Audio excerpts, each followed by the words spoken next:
Good morning. Looks like my webcam doesn't want to come out to play today. Yeah, let's go ahead and see if we can fix this. I've been having issues with this particular webcam. Like way too many issues with this webcam lately. Oh, it doesn't even want to. Yeah,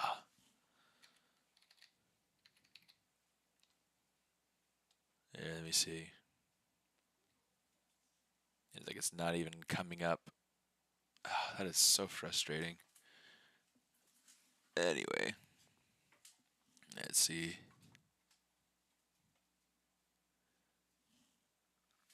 See? Simple solutions. Unplug it, plug it back in.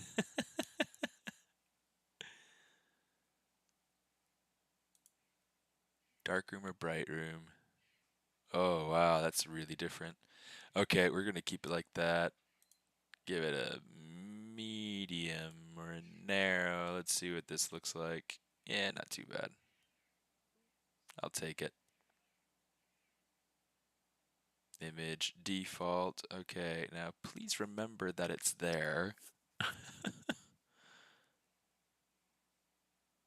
Okay.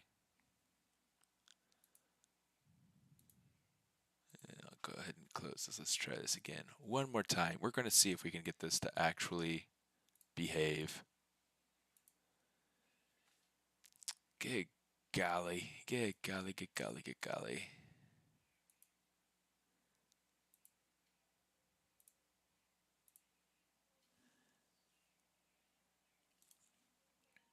It's like just so well, one, just so I can see it a little bit more easily and so that you guys can see what I'm doing so that it's not so insanely boring, I guess.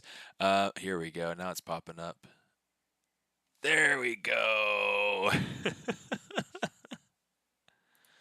Gosh. I tell you what, like I really, really like this webcam, but anyway, here we are. We're good and ready to go. All right, so I have this character that I've been working on during my streams. I've been working a lot on the topology during the ZBrushLIVE live streams. This is how far we've gotten in the past couple of weeks. We have a long way to go.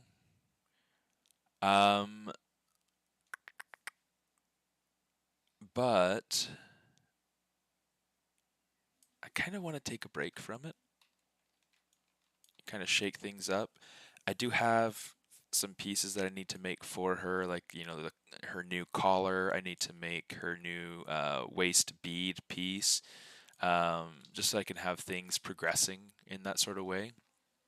But I'm not sure that this is the project I want to work on today.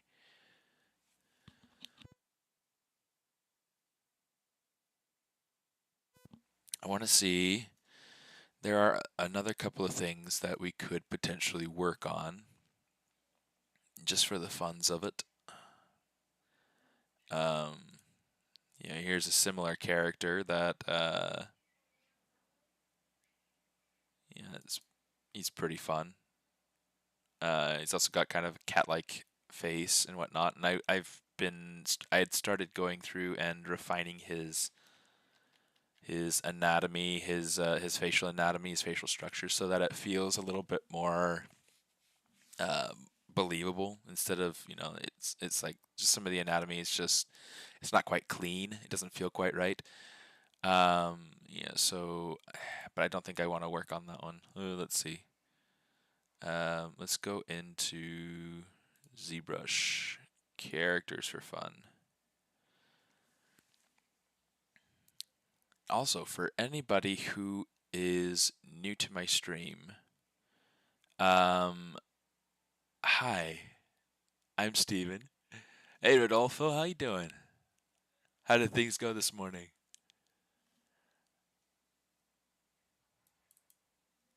I've got this concept. I started working here. Let's look at the other one since the white background will kind of help. This is a super fun character. I'd started working on a block out for this character as part of a demo. Hey, Leonard. Good morning. Started working on block out for this character as part of my the class that I teach at Gnomon.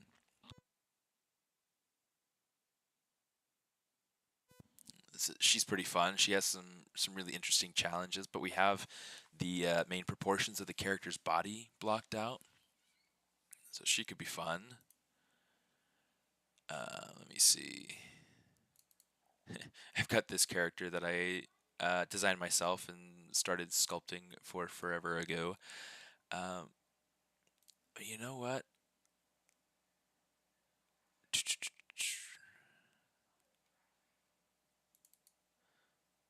I don't even have that stuff in here right now. I could load. Do you guys remember? Let's come in here. I think I should have stuff in here. Yeah, here we go. You guys remember this project? This is all work in progress, but you know, I've got some interesting stuff going on, interesting stuff started. I thought about diving in and working on pieces for this, working on some set dressing. What I might need to do for this though is I have some props that I've made since this stage of the project that I may need to go through and find and get active in my in my scene. Yeah, it's always kind of interesting, kind of funny trying to figure out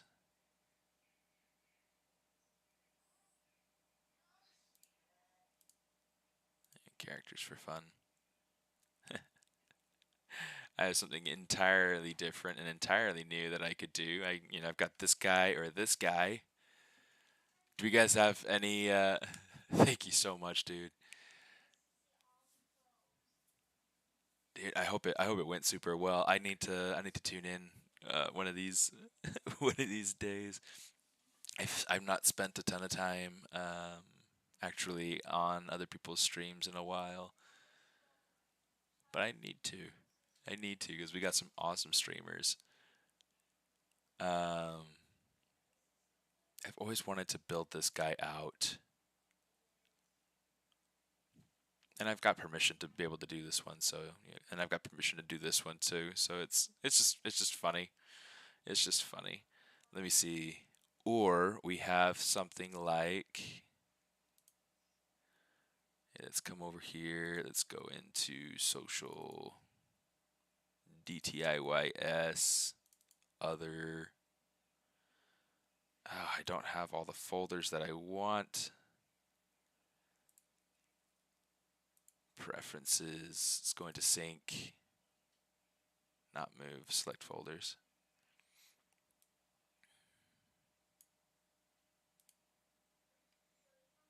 Let's come in here to social DTIYS.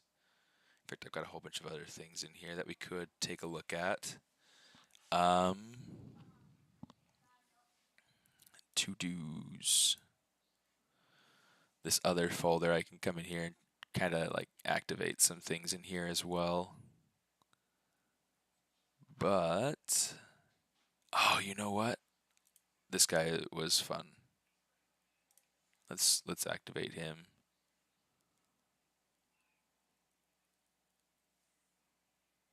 Martyr Muse is kind of fun.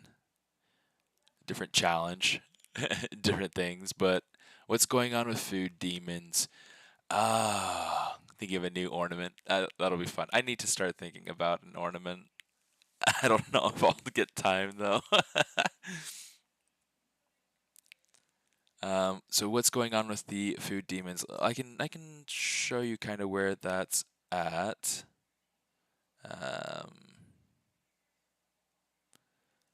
Leanda Toys.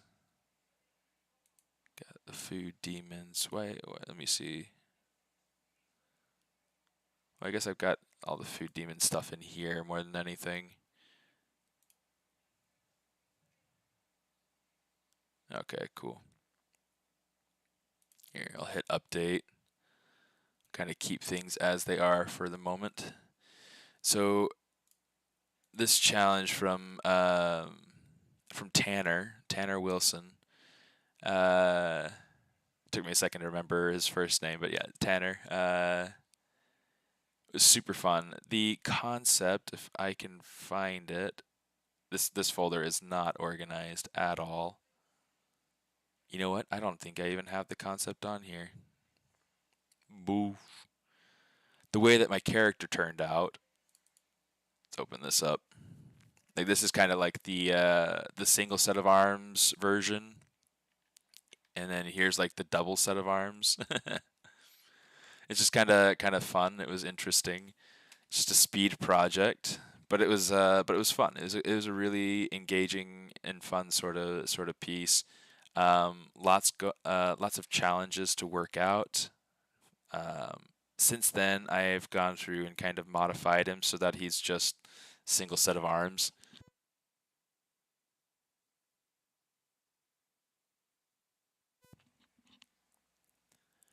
What doesn't work? This can fit into the Overwatch universe. It probably could. It probably could. This is one of those characters. It could be like a taking. I mean, it feels like a buff Genji. Like that's what it feels like to me. Um, in fact, it kind of feels like his mythic his Cyber Oni skin. Uh, I don't know what the actual name for that skin is, but yeah, it feels kind of like that. It feels like it could fit in that, but there are some things about it that would need to be changed, like some of the details need to be chunkier. Um, Things like the braiding along here. This is super neat, but it would need to be like thicker and um, create more of a geometry break. Um, some of these details in here feel a little bit too same. So it's like it doesn't quite make Overwatch stuff Overwatch work. Otherwise, I mean, it's pretty up there. It's pretty in there. Um, so yeah, let me see. So we've got that. You know what? Let's come over here. We'll say, oh, that's the wrong character folder. So with in fact, it could be fun to go ahead and let's work on Flapjack. You know what? Let's work on Flapjack. I know, or like we already have this loaded. I don't feel like I really want to work on this. We're going to work on Flapjack. I'll show you Flapjack. Let's open it up. Let's go into character. We'll go into Flapjack. This is a character I've wanted to start working on for forever. Um, does my job influence my personal art? Absolutely. I think more than anything, my job, um, what's it called? My job um, informs my personal art. Um,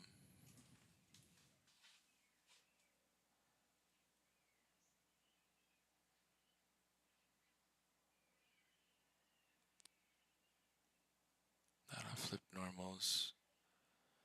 I'm not sure what you're referring to. What works on ArtStation, not on flip normals. Are you talking about my links or something? Is that what you're talking about? Yeah, let's go ahead. Let's pop this open. Yeah, it seems like that works.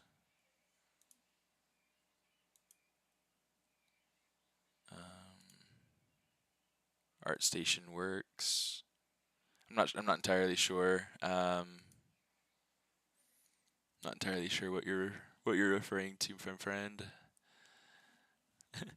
But here's what we're gonna do. Let's go ahead. I'm going to start.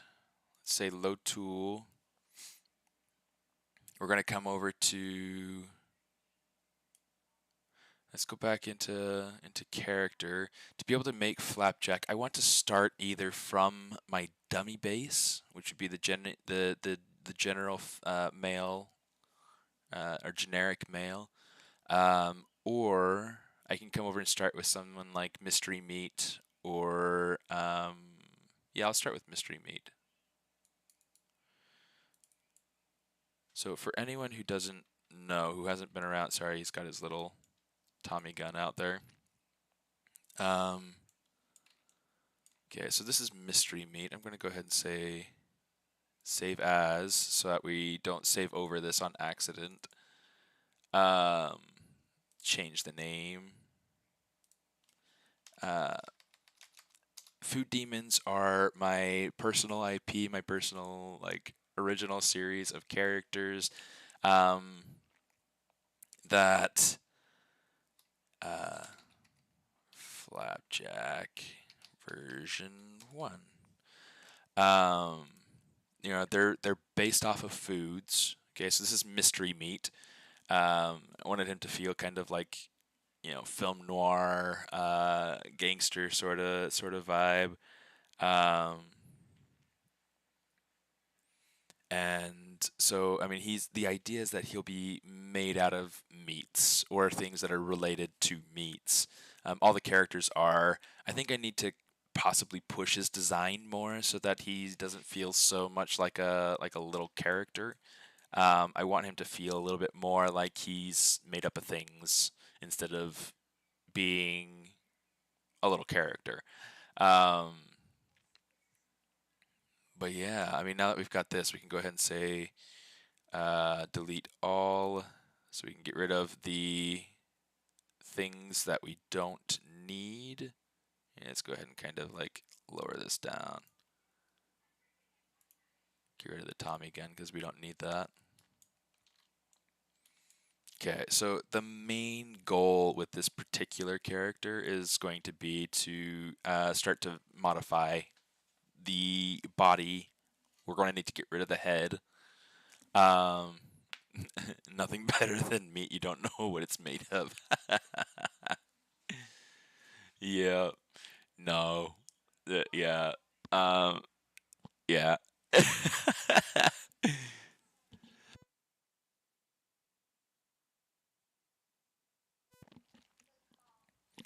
Do I utilize the floating mesh method in your workflow? I do for work. I don't do it so much for my personal work because my personal work is more geared toward animation.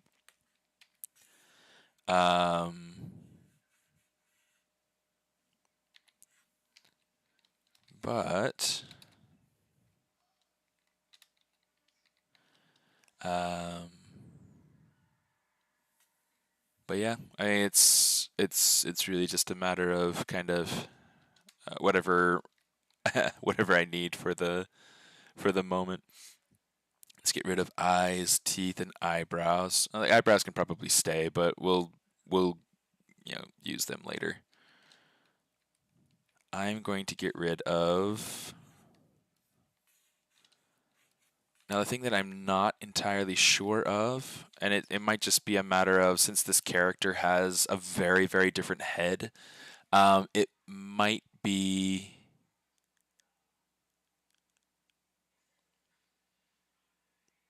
Undefinable hard chunks. Yeah, like having like little floating pieces kind of like sticking out of his face or something, kind of like Scarface. Ooh. Ooh, no, that's something different. Oh, wow. Scarface. Yeah, that's interesting. I'll have to definitely go through and think about doing something like that cuz that'll be amazing. That'll be amazing. That's a good idea, Leonard. Oh gosh. Oh gosh. Why didn't I think about that before? That's a great idea, dude. That is a great idea. But yeah. Oh, so to kind of finish my thought, food demons are these little demons made out of food.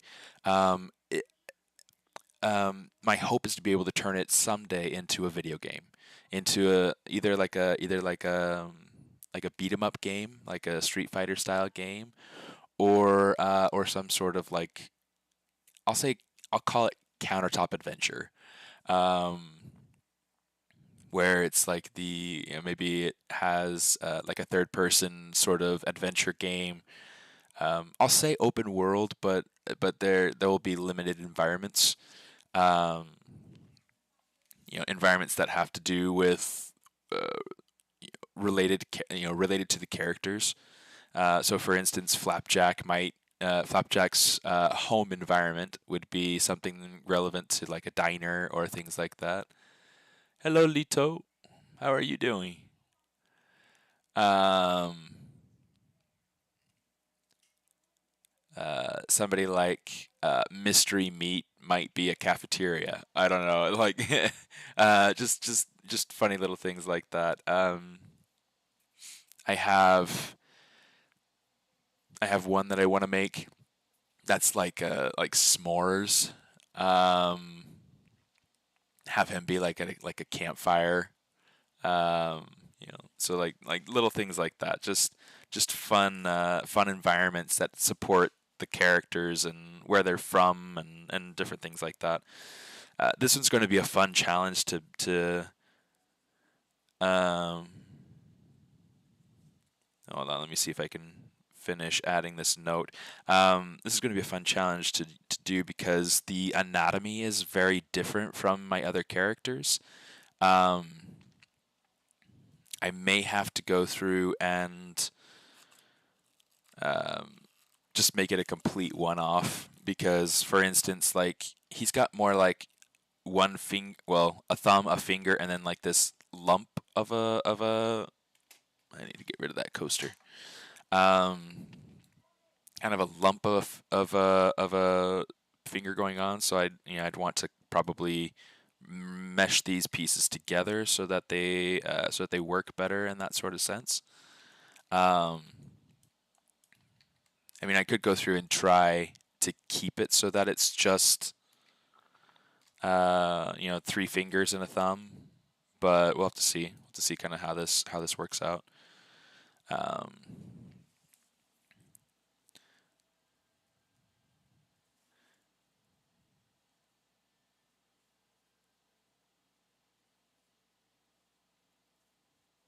Scarface. Okay. Now I've got that written down. I gotta get something to suck on.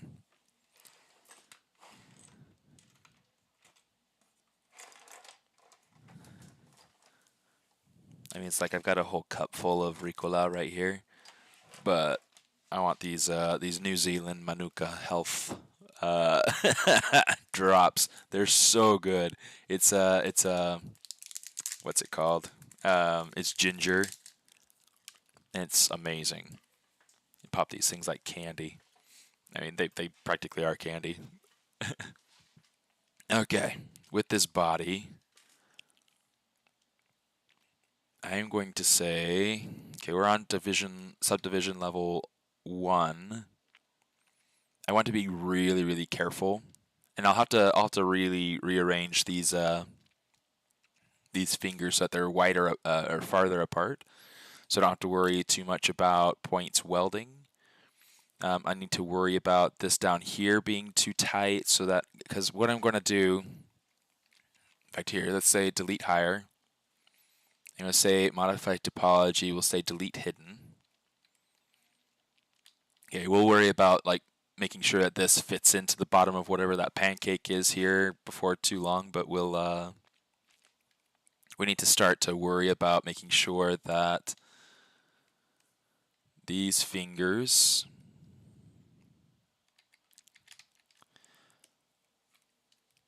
kind of spread out a little bit more.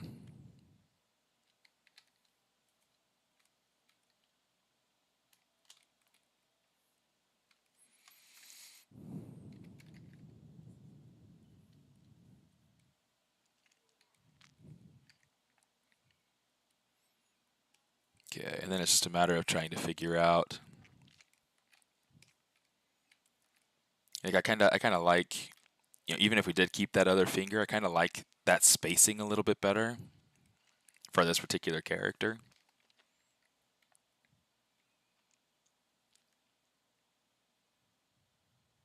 Okay, let's go ahead and we will take this, let's raise it up. Similar thing down here, we'll mask that out.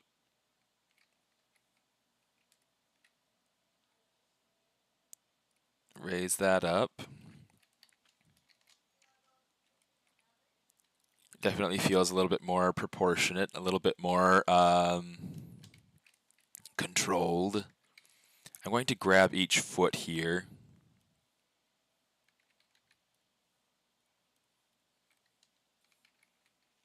I actually want to try kind of shrinking them down some. Okay, let's turn on local symmetry here. But turn off that dynamic mode. It's kind of a weird feature to me.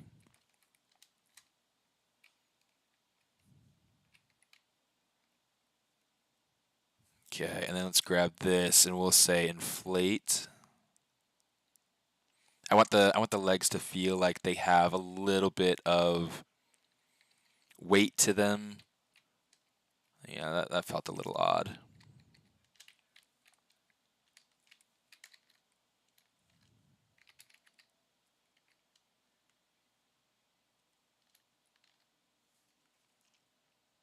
Okay, something kind of like that could be cool.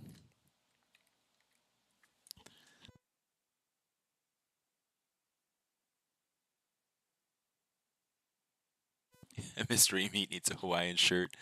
It's in spam. Yeah, that'd be hilarious.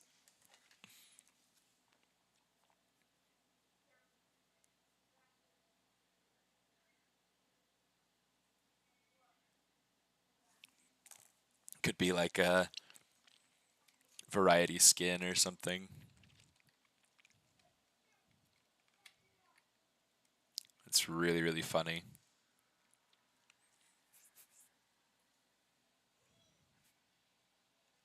I'm doing pretty well. Thank you for asking. Hey Kareem, how you doing? Yeah, I figured. I don't always turn on perspective. I go back and forth. It depends. Um, yeah, because like especially if I'm wanting to work on something like in an orthographic view, like having the perspective on is really off to me. So, turning it off makes it so that I can see things in a more straight on sort of way. But yeah, I switch it on and off. All right, let's see. One of the things I want to do, this body is not making the right shape. So what I want to do, let's grab this.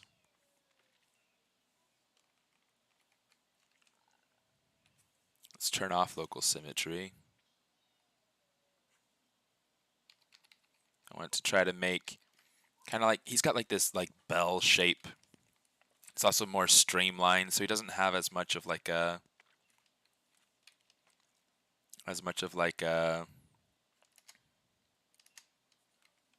why won't I, oh, spotlight projection. Turn that off. As much of like an attention to anatomy per se. I'll leave things like I'll leave the chest area pretty much untouched.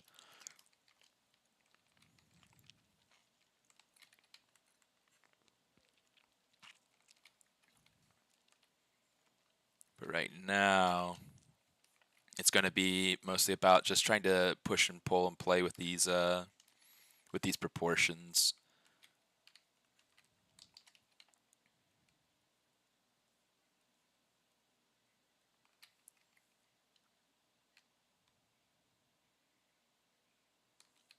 I do feel like he might have gotten a little too tall, so I'm gonna let's kind of pull him down some. It's like one of the tricky things, and then I'll have to do the same things with the legs, like trying to make sure that they're a little bit more streamlined and a little bit less anatomical, I'll say. Oops. Let's kind of smooth out that shape here. I do want to keep some things like this right here. I want to keep that intact. I do need to make sure that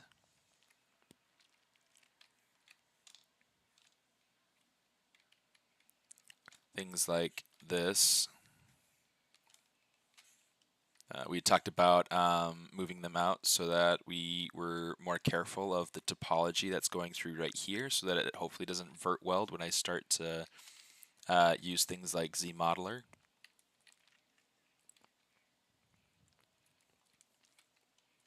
I mean, overall, I think I want this to come in a little bit tighter in the middle, but I just want to make sure that the points are not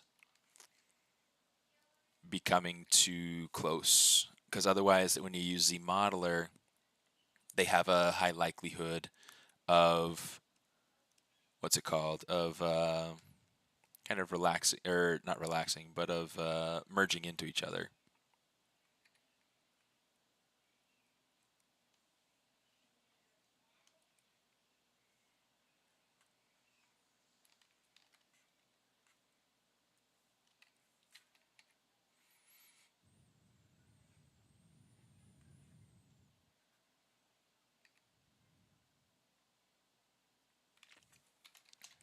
Okay.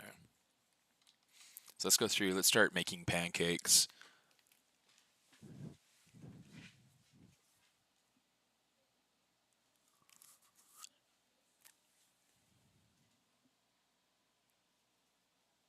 I'm totally killing it. Do it. Do it.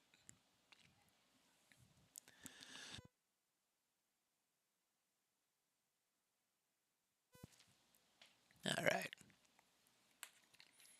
Okay, let's start making those pancakes. Okay, so what I'm going to do to be able to start making these pancakes, it's really quite simple. I'm going to duplicate this body out. And then let's do this. Let's turn off symmetry just to make sure that I'm getting this this nice centered piece here. And then I'm going to come into my IMM primitives brush, which if I don't have available on my site right now, I should soon. This is probably one of my favorite methods of creating different things, is just using the IMM primitives and then just making it so that it's nice and clean. But here's what I'm going to do. I'm going to say flatten. Let's turn off perspective. We will turn on Y symmetry, but we're pulling it so that you can see like the cone down on the bottom is like changing directions. This means it's going to be symmetrical this way, okay? And that doesn't work for me. So what I want to do is I want to flip it so that it's this way, do my symmetry so that it's putting pressure in on both sides. So the reason I wanted to use this tool and this particular piece right here is that this gives me good clean topology going around the outside, but then it also gives me, like, it doesn't give me a weird pole on the inside. This is something that will deform nicely. This will help me to create nice, beautiful shapes. So for this, I'm going to want to make, 1, 2, 3 actual pancakes. Like, this is going to be a stack, right? Let's kind of shrink it down. The one that I want to try to aim for right now, size-wise, is going to be more the top one, the one that the face is actually sitting on, the eyes that are sitting on. So something like that feels pretty good, size-wise anyway. Might be a little bit tall, so I'm going to kind of flatten it out just a bit. With this right here, let's go ahead and say scale. Like, I love being able to use ZModeler tools. That maybe is a little bit too aggressive.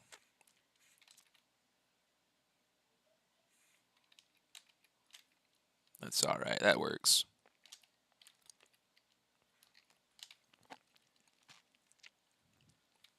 I might at some point just get rid of that edge, but we'll see. We'll have to see.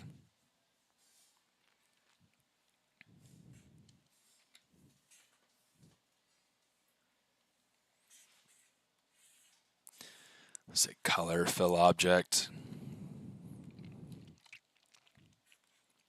Now this doesn't have topology quite the way that I need it, but it's good enough for now. ZBrush is ZModeler is magical. It's amazing. Casey Forster, quick question for you. If I wanted to land work in a studio, should I retopo everything I do from here on and show that off in a render as well?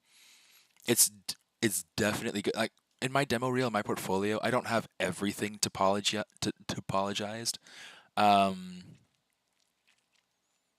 but I do have, several of my pieces with clean topo. I do kind of show them off, mostly in my demo reel. Not so much in my gallery, but in my demo reel, I show that, and it's fun. The studios definitely care about um, having good, clean geometry. It's insanely important for um, well, for production needs and things like that, right? Let's say Ben Dark.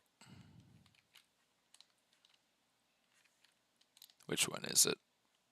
There we are. I knew it was something. Yeah, it's good enough, I guess, since it's not going to let me push it any further. Okay, so we got this going on. I'm going to, you know what, let's add,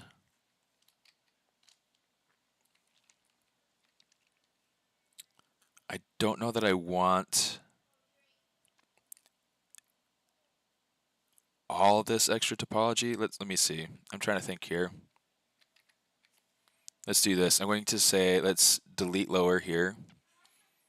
I want to get rid of these extra loops that I don't need. Okay, this will help me to kind of maintain more of those squares and whatnot. Okay, keep everything a little bit more even. Let's do this to go into select lasso, Control Shift, tap on that edge to hide that loop.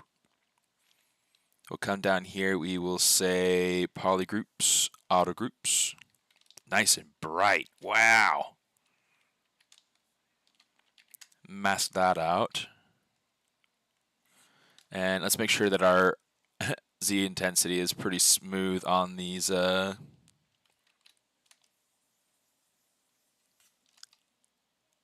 smooth brush here. And just kind of smooth that out, kind of even it some.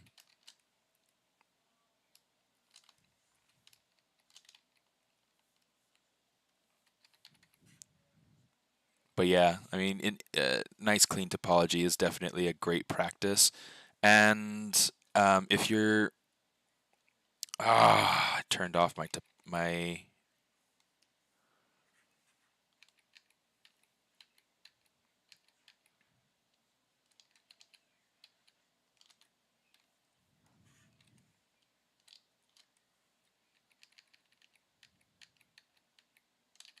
You know what? What did I?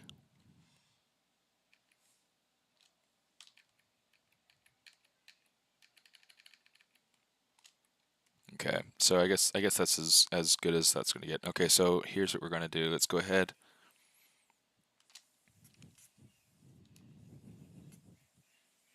Kind of smooth that out. We have symmetry on now, which is what we want. Just make sure that this is creating good shape. Okay, now what we can do is we can start to go ahead and add a little bit more of a bend to it. So I'm going to say bend curve.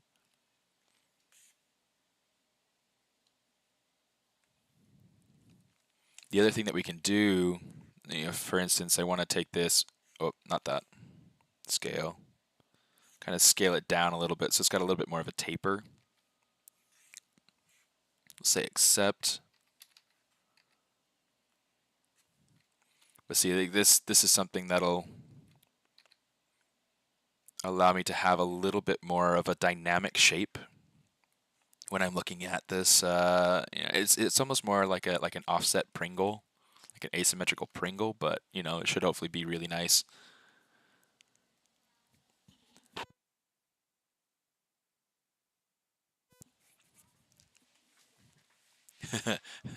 How busy was I with the last Overwatch invasion patch? That was a lot to come out all at once. It was a lot to come out all at once. The team was insanely busy all the time. Um,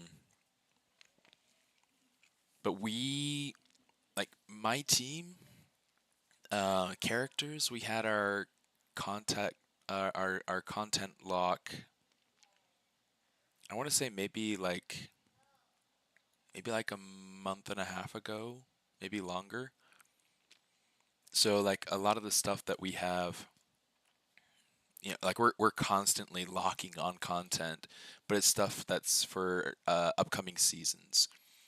It's like we're working well ahead of what came out just now, so it's just kind of an interesting thing. But but yeah, that was a huge bit of content to come out. Um, it's so exciting. If you guys haven't played Invasion yet, played through the missions, if you haven't played through,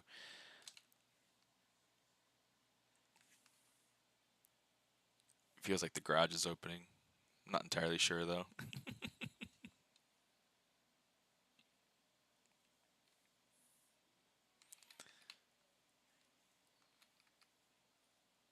Let's go ahead and kind of prop this up so we can have that set up for the face. But yeah, if you haven't played it yet, it's so much fun, guys. It is so much fun. Um, like it was the missions were easily like my favorite thing. They've been my favorite thing to play test so far. Um, it's like as a gaming studio, we go through and we test things internally constantly. It's a ton of fun. Um,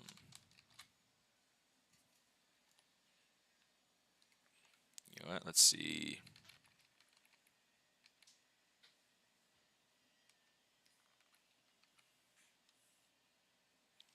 I'm gonna try to keep this. We'll kind of give it a little bit more of like a dip so it feels like it fits around his face.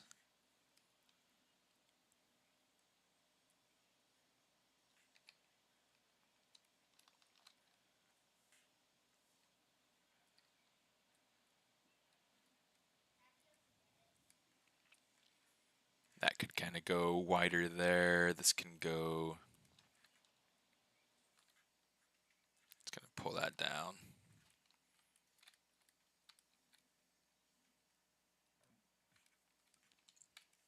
Okay, let me see. Okay, so topology wise for this um,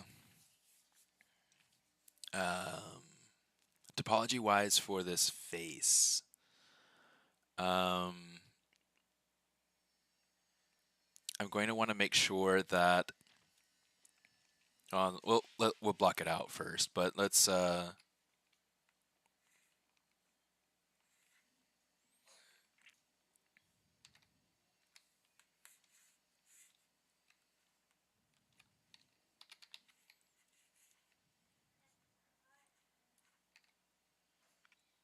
this is definitely going to be a lot less wide.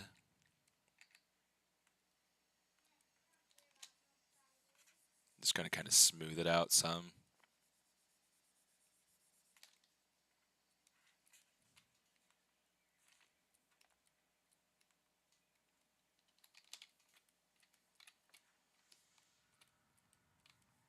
This guy's going to be so goofy. Yeah,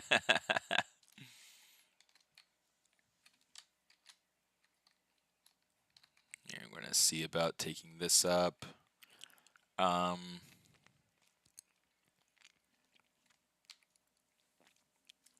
trying to think. I don't think I have like a like a pile of cream anywhere that I can use. Always intimidated using ZModeler since its approach is so different. It is very different, but it's super helpful. I think a lot of it's just kind of understanding that it has a very basic basic sort of workflow to it.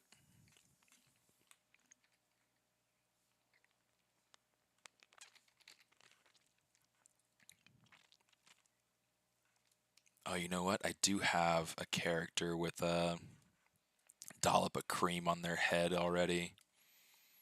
Not as part of the food demons, but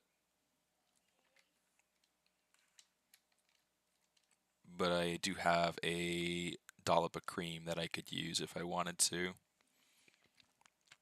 This one's a lot more cloudy. So we'll have that kind of be like more of a block in.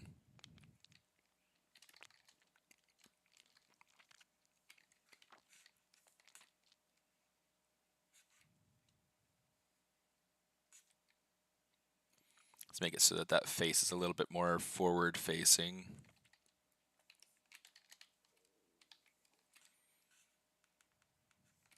And let's actually try to give it a little bit more, so it's like not quite as flat. A little bit more volume here in the middle, just so it has a little bit of a curve coming through.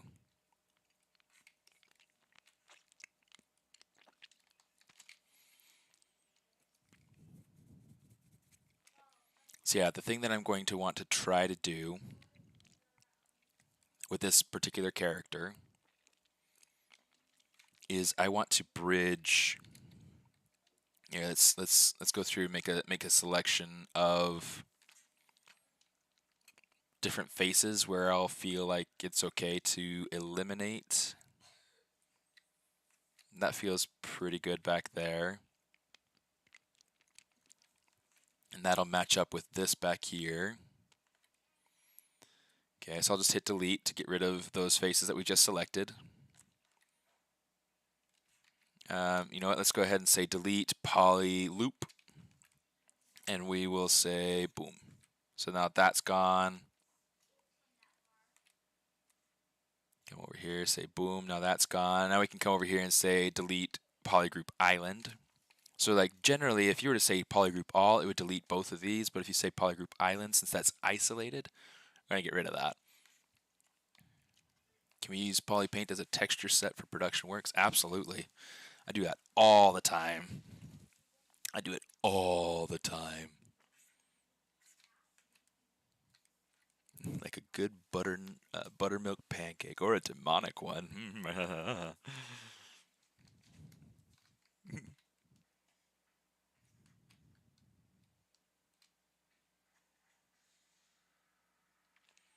gonna try to.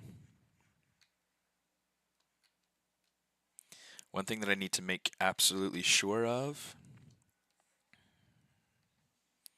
is that, here, let's go ahead and I'll use inflate a little bit.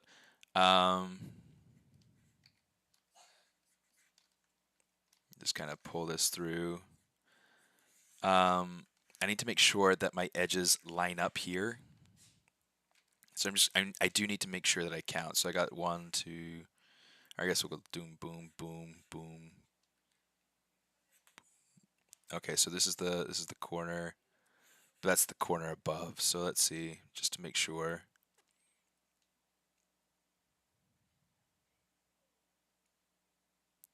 Okay, so 1, 2,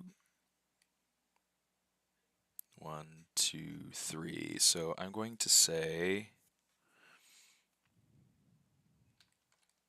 let's add one more edge loop in here. Oops.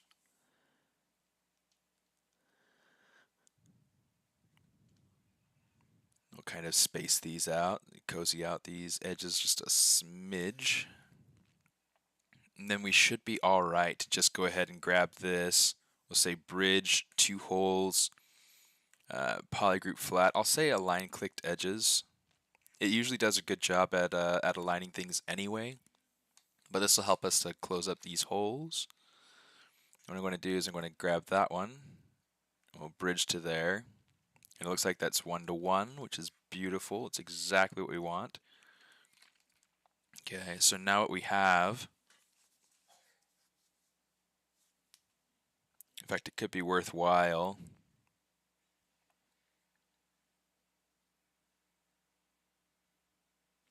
It could be worthwhile to have this loop also come down and around here and then create like 5-pointed stars in here. Otherwise we have this right here, which is also creating 5-pointed stars, and that could work just fine. But I think I kind of want to have this loop going around the outside too. That'll just make it things a little bit easier. So let's, oh, not polygroup all, let's say delete a poly.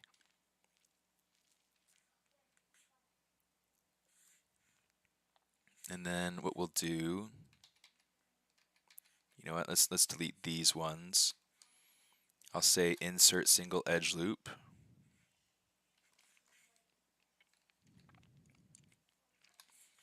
We'll come over here, we'll say stitch to midpoint, and we'll clean it up here in a minute, but this will be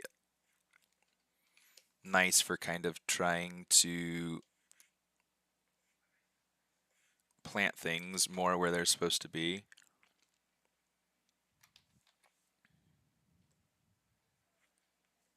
Good golly, is something, what's going on with this? Sometimes it's just a matter of like picking the wrong angle.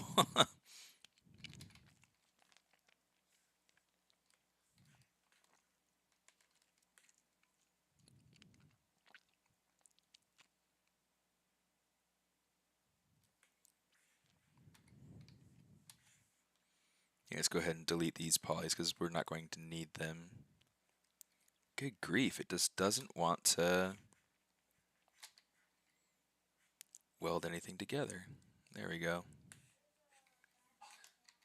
So now I've got that edge going, that edge flow going the way that I want. Okay, I can actually get rid of these extra edge loops in here. And now what we can do is we can say bridge edges, boom to boom, and oops, don't get rid of anything, please. Get that, get that. All right. So now we have decent topology happening. I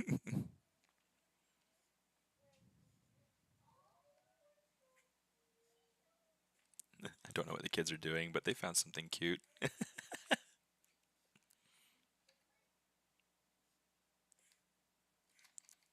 Okay. Now I've got decent topology for that. That was really easy too. I super appreciate being able to work through things like this inside of ZBrush because it's really quick and simple. Okay, so I'm gonna let's make this all one poly group. And then what I want to do is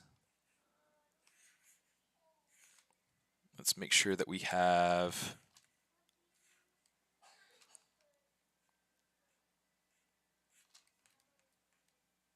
I want to try to like split it out so that it's half and half.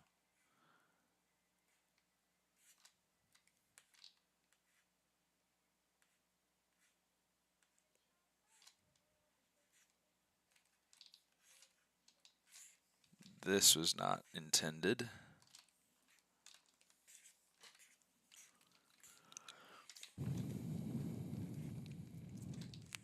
Get rid of that. Control W.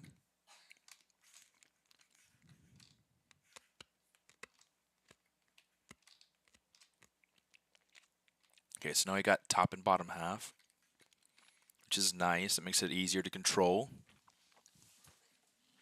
The other thing that I can do is I can take the inside of the mouth and make it its own set of polygroups.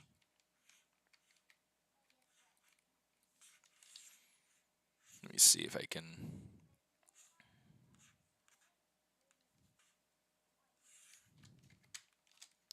That should be right. Yeah. Just that way, in case there's something specific that I want to be able to control, it gives me that option, that ability. Oh, that's not supposed to be like that. Oh. Here, let's go ahead and grab this. Wow, it doesn't want to go clean. Here, let's turn off symmetry, because that'll oftentimes be what's creating that selection issue. Get that, Control W. So now we've got our polygroups worked out. So now I've got, bottom, and I've got top. Okay, it makes it really simple. Okay, so here. Oh, come on, you get out of the way. All right. Okay, I'm just going to go ahead MRGB color fill object, so that way we have the nice, clean color going in.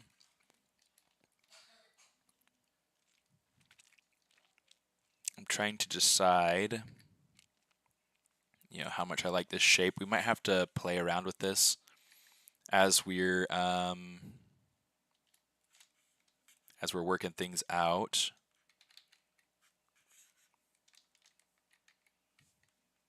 Make sure symmetry is on.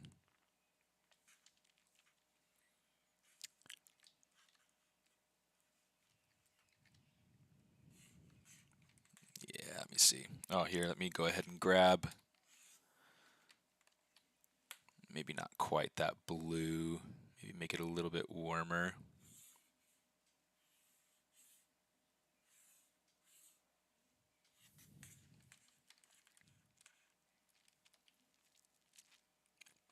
That hair, the bacon hairs, that's going to be fun to work with. Say no to end guns.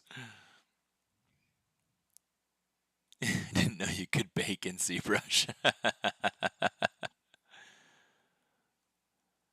Can we poly paint its texture set for production works? Yes, absolutely. It's a little bit more complicated than just making something. It's like, say for instance with Substance Painter, you can go through and you can make your color channel, you can make your roughness, your speck, your metallic, your subsurface, all your different channels. You can play with decals, all those sorts of things. It's very non-destructive. It's very, very flexible. There are a lot of things you can do inside of ZBrush, but you're working mostly with just color. You can use that color map though. Like, say for instance, I go ahead and I paint out something really nice. One of the things that I'll do pretty often with my textures is I'll export my color map from ZBrush and either use it as a starting point to continue, like to finish out my texture painting elsewhere in Photoshop or in Substance Painter, or I will take the, my mind is blanking now. Or I'll take the map over into Photoshop and I'll just kind of use like channel separation to be able to pull roughness maps out of the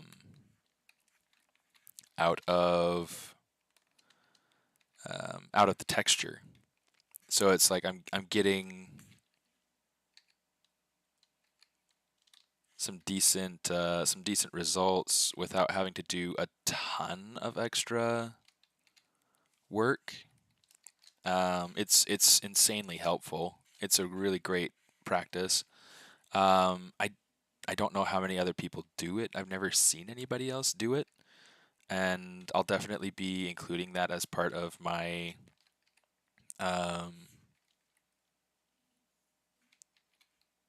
he doesn't feel like he has like a huge tummy.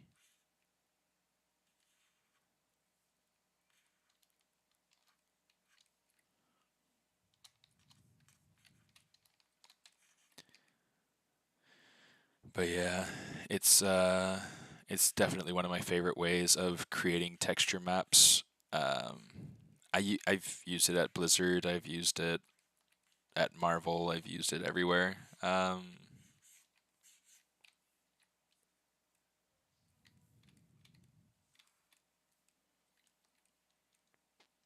This is looking really fun so far. This is working quite nicely.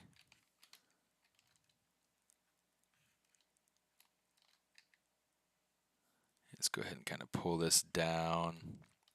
I want this to feel more in the center, so I'm going to grab this and this. We'll just kind of pull this down like this.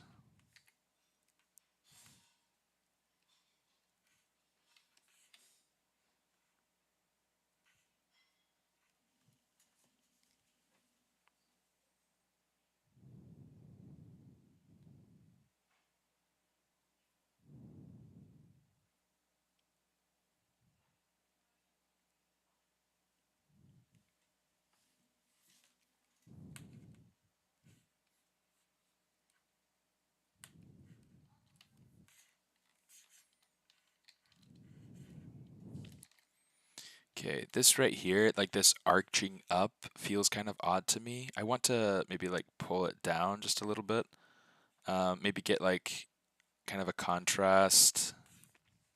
Oh, I thought I had my mask lasso turned on. Maybe I didn't. Okay, so we got this. I'm going to try to like pull this up, but then invert and kind of pull this down.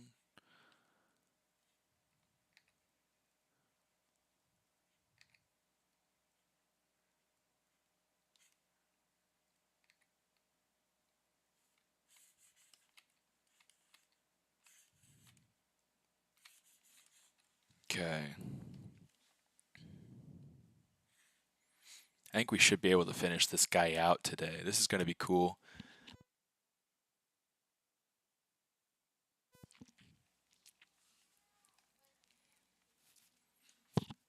What's going on? I am working on a personal character design for a series of toys and characters that I've been developing in my spare time, called the Food Demons.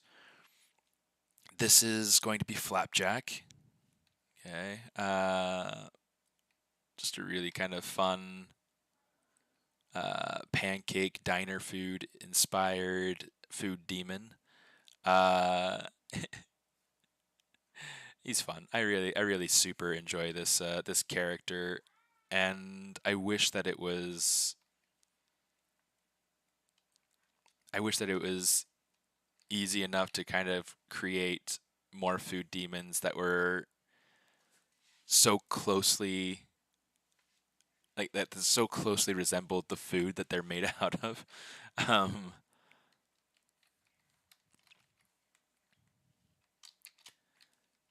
yeah, let's go ahead and bring this up. Let's give it a strawberry color.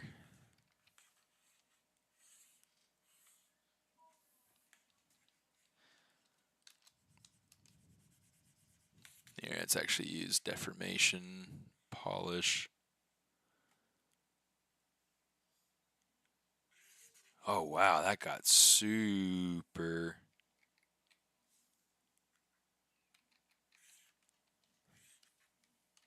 Here, Control W, polish by groups.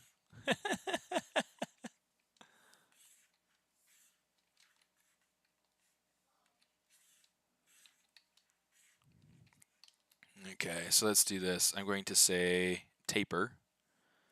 Let's make this a little bit bigger here on top. Say accept.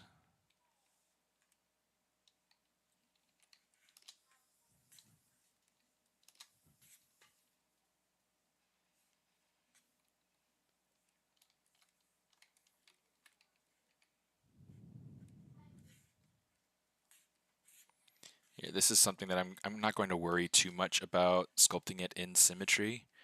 I want this to feel pretty organic. Can you change the back face into something like black? I'm always annoying. when I confuse front and back face. Like when you're looking at, are you talking about, so for instance, looking at this and seeing like front face, back face, and you're wanting to see about like visually changing that to a different color?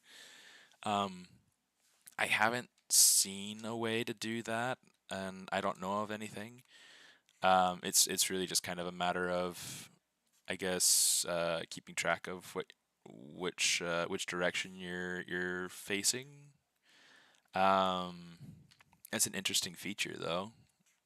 I might be able to mention something because that is something that's useful with programs like Maya, where it's like you're working on something and you see the um, it's really big. Um,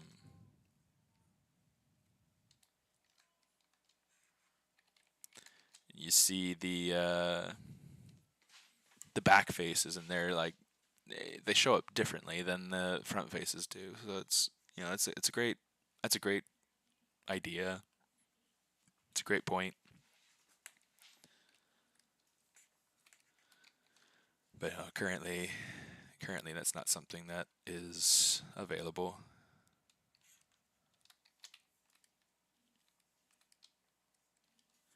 Okay, so now we got this.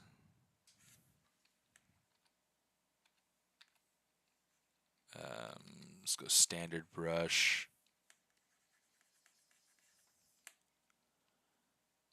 Come on, RGB. RGB. There we go.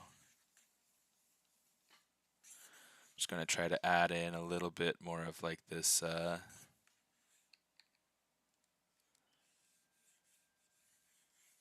like strawberries will have like that fade to white on the top sometimes.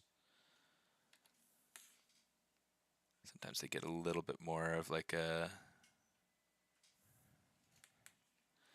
deep red down as well. It just kind of adds some variety, I guess. I don't know. It might not stay as interesting like this, but we'll see. We'll see kind of what we do with it. Okay, let's start adding in.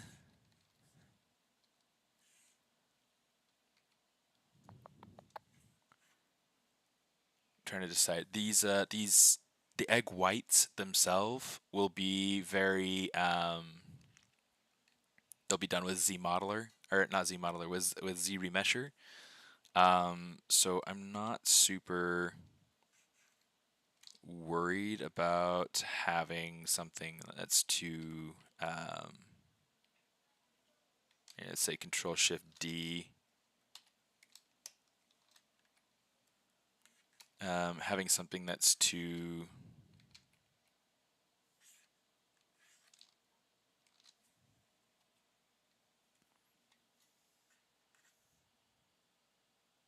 my mind stopped. Something that's too accurate per se, like I mean, I can get clean enough and usable geometry for these particular pieces without having to do a ton of work. So here's what I'm going to do. I'm going to come over here. We're going to let's keep that one maybe.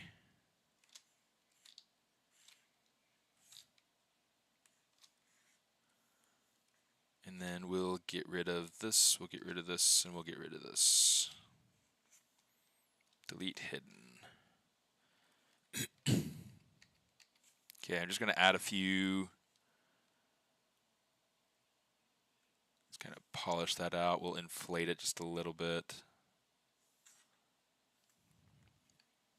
And now what I want to do is I just want to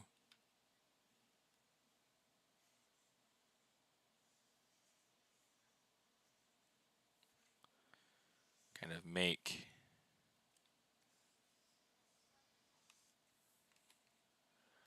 my egg shapes. I'm going to want them to be asymmetrical. So it might be a matter of just coming over here, getting rid of this, doing something like that. I don't know. We'll have to see. That might be a little bit too aggressive in its shape, but we'll see.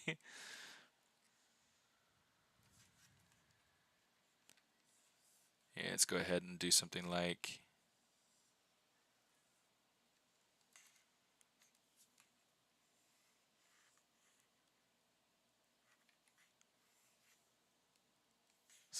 this maybe.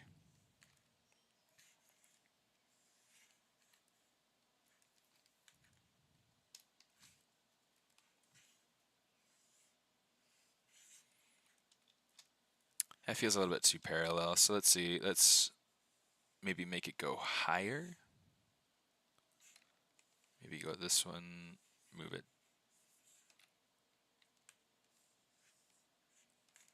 Something like, let's try something like this. And if we don't like it, we can kind of modify it, or we can get rid of a half. I don't know. We can do a few things. I'm going to come up here, not geometry. We want subtool. Let's come down to extract. I want to keep it with thickness for now. Let's lower that thickness quite a bit.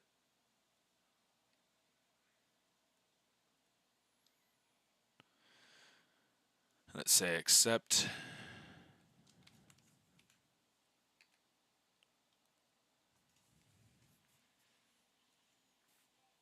Let me see. Have you seen Patrick 40 food sculpts? Probably. I'm pretty sure I have. Let me see. Let's pull up.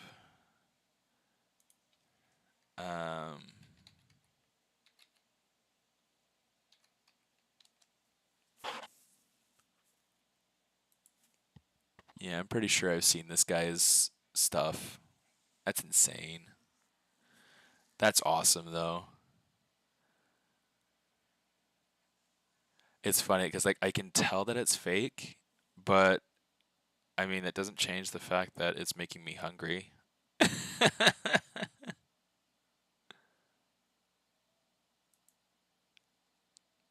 It's like he does a good enough job with it that that it's, you know, it's believable. It's something that you could very easily look at and be like, "Oh, okay. Oh, he's got an Instagram. How about that?"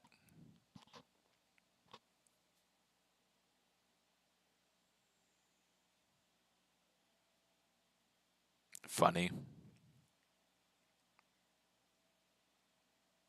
Funny, funny, funny. Granny bottle pop? What?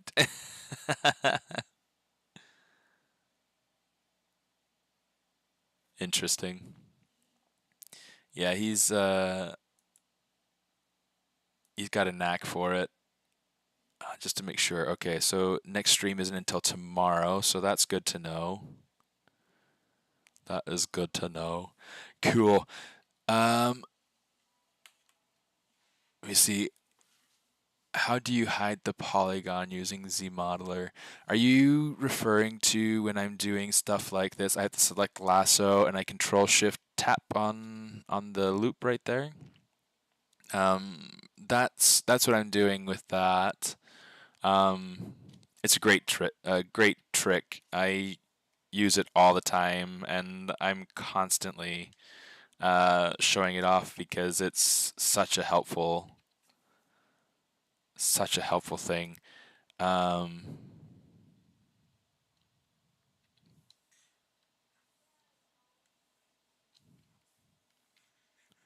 Say increase all.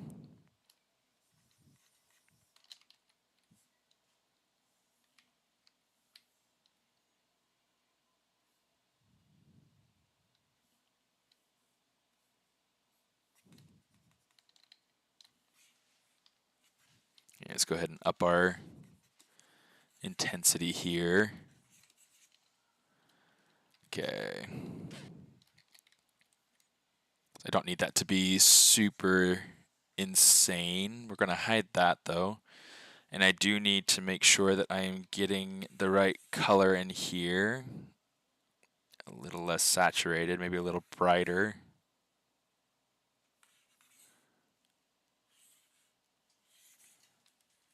Okay, good enough for now. Let me see. Pull this over. pull that over. Maybe make that so it's less intense. Maybe make that so it's a little less intense. I'm trying to go through and like unify shapes.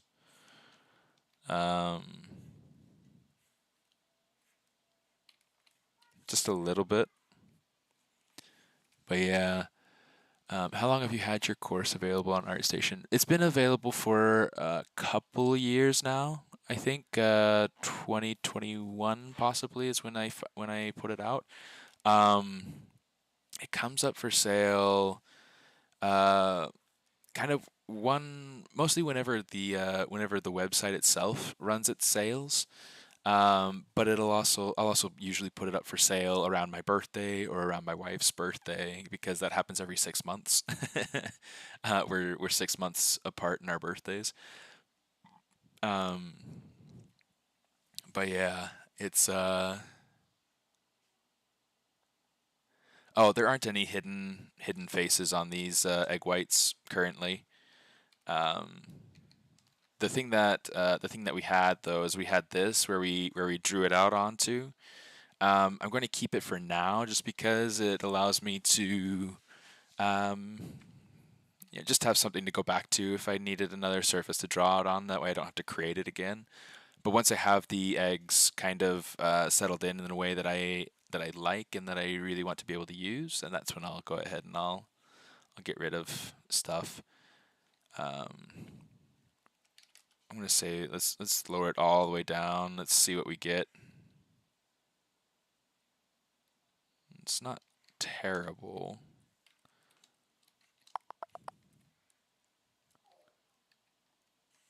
Oops.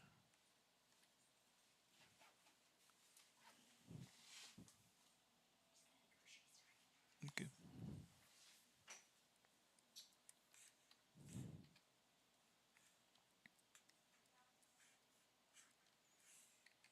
So with these, I want to make sure that they're thick enough that they feel like they're creating like a difference to the landscape of the face, but I don't want them to be so thick that they feel like something other than egg whites. Because egg whites get pretty thin, but I still want them to feel chunky. I want them to feel like they are, that it is a small character. I mean, his whole eye is an egg yolk, so it's like, it's pretty, egg yolk for scale. Yeah, let's turn on those eyebrows since we have them. Just go ahead and we'll place them. They can be smaller.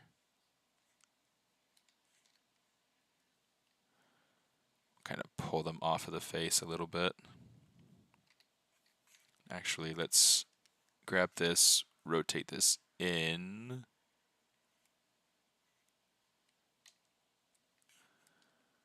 And then let's try to like make it so that they're not as wide too.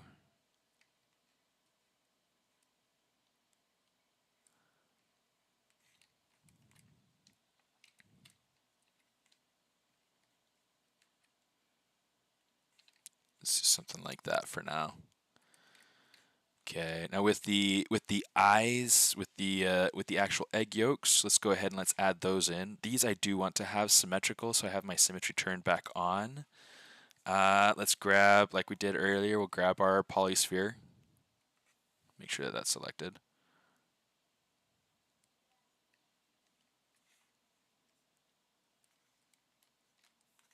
I don't want it to be like, perfectly circular. I do want it to be a little bit flattened. Hey Hossein, how you doing? Can I ask you how to make multi-poly paint for one subtool? Okay, so if I understand your question correctly, having like different poly paint options for your subtool, which that's something that gets a little bit tricky. It gets a little bit hairy because the thing that will happen, let's say mRGB color fill object. The thing that will happen is oops, I don't want that. I want this. And yeah, let's say split hidden. The thing that will happen is that if you use layers to be able to create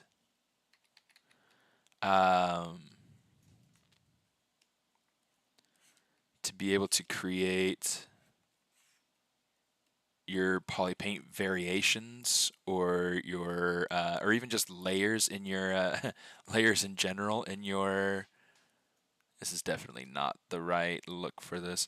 Yeah, let's go ahead and they need to be further apart. Kind of rotate them a little bit. Now it's a little bit too far apart.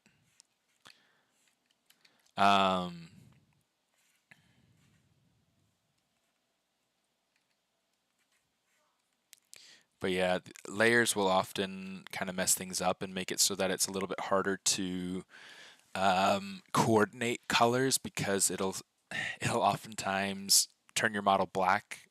So that gets really tricky. It gets really tricky to work with.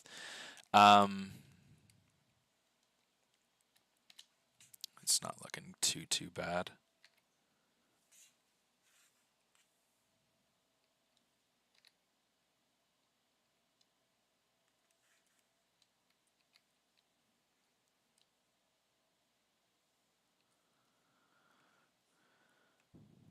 Let's go ahead and kind of squash that down so that it's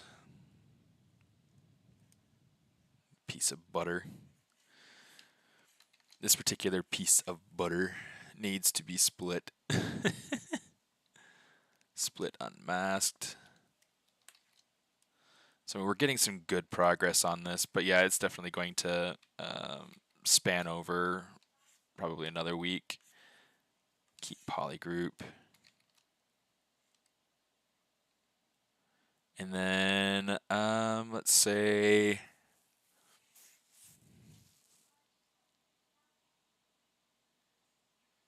how do I want to do this? Because I want to make sure that I have, let's say crease. We'll say yeah, let's just say crease, because that should get all my sharp edges. Bring it down to 2, dynamic, turn this up to 3, see what we get. It's a little bit too boxy, but you know, we'll play with it. And you know, there are different ways that we need to modify the shape anyway, so that it fits and so that it works.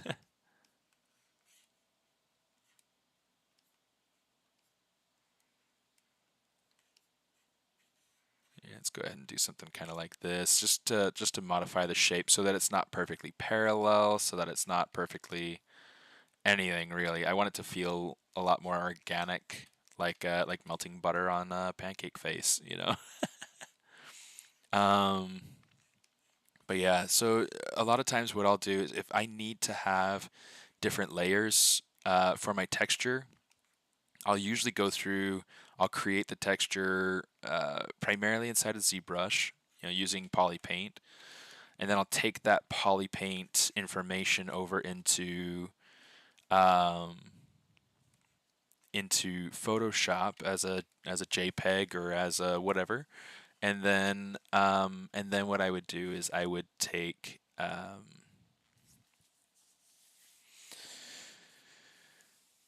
sorry, my brain's kind of like flipping in and out of everything.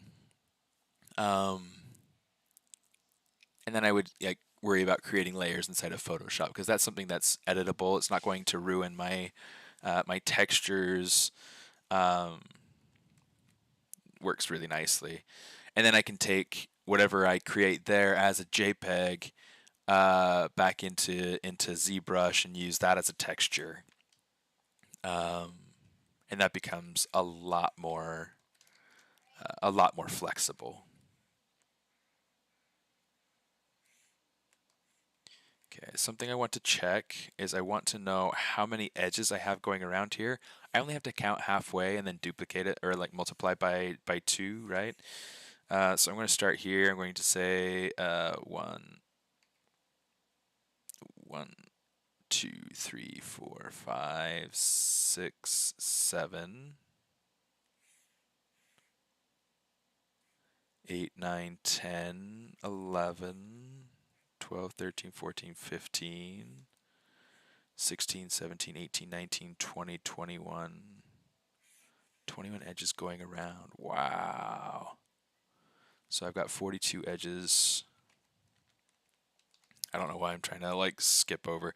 All right, so to get this to work right for this, I am going to need to maybe smooth it out, but I also want to make sure that these are a little bit more square. So I'm going to add in edge loop here, edge loop here, edge loop here. And maybe I'll get rid of this one and I'll add 2 edge loops here. So that cozies it out nicely. That's way too aggressive with that smoothing. Wow. Oh, that's better. That's so much nicer. Look at that. Okay, so we'll just kind of smooth everything else out down here so that it evens things out.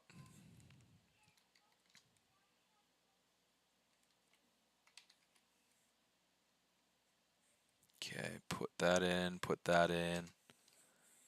We'll just kind of smooth that out some, smooth this out some.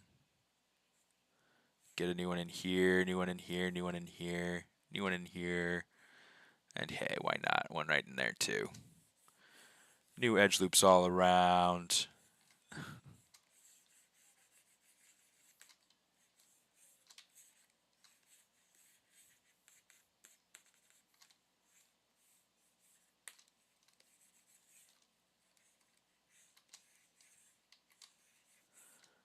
Okay.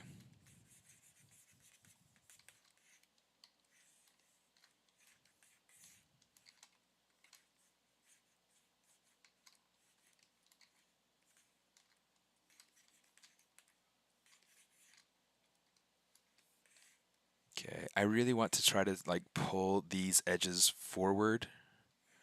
So we're gonna do it kind of like in this sort of way here. Here, let's go ahead and let's mask this out so that we're not ruining our center line.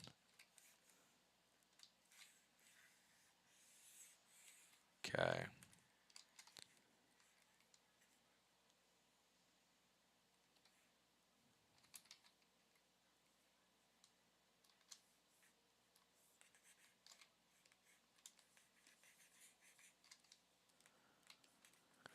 Here, now we can go ahead and we can kind of reshape this a little bit.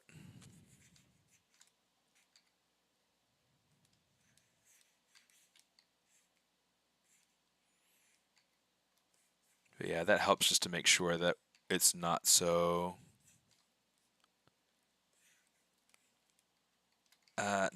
pushed back, because I was creating some weird pinching toward the back of the mouth and whatnot, or not the back, but like the middle, I guess, the middle of that lip that I wasn't really intending to have there.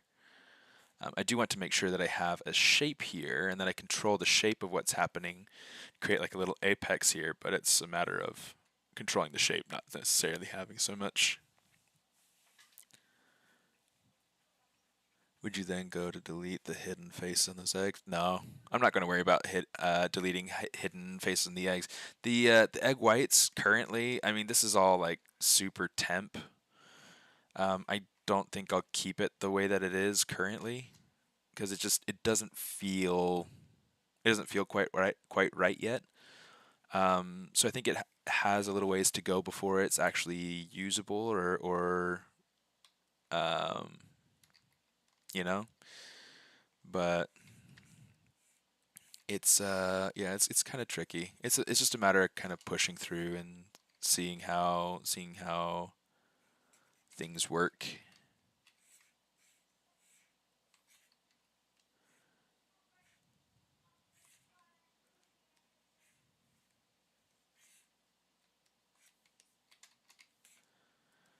so we got this sort of thing going on here.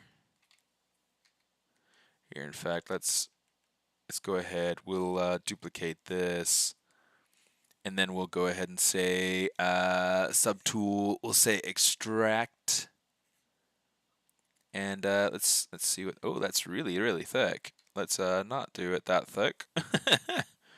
0.0005. Extract. That'll be good. Accept. Okay, so this is intended to be the jelly inside of the mouth. I'm probably going to leave it about how it is. I just need to go ahead and kind of sculpt on it and whatnot. I'm going to give it a little bit more of a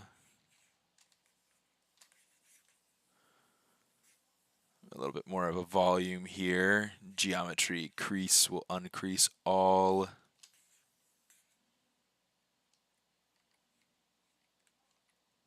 Let's go ahead and just kind of pull it up some so that it creates a little bit more shape.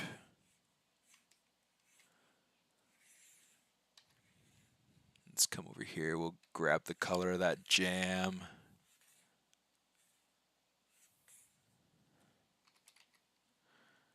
And this doesn't have to be so wide. We can kind of bring this in. In fact, the lower jaw feels a little bit wide to me, so I'm going to bring that in a little bit.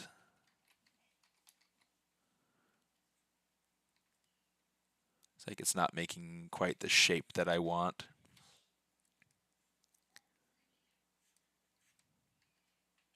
I want this to be a little bit squared here on the end.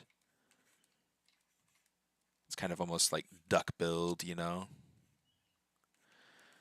I don't entirely know why. It's just one of those things that to me helps to create a breakup in the shape. And so that's why I'm trying to do it. I just don't know why duck billed is kind of. I guess it just makes more sense with like the Pringles effect, the Pringles duck face sort of effect going on here.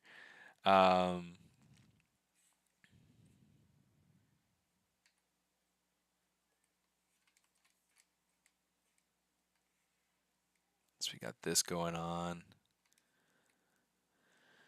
Let me see. Let's see if we can go ahead and let's get rid of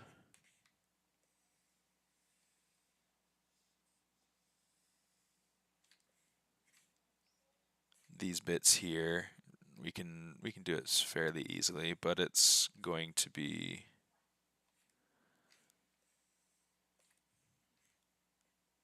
some work. There we go. Go ahead and say delete poly.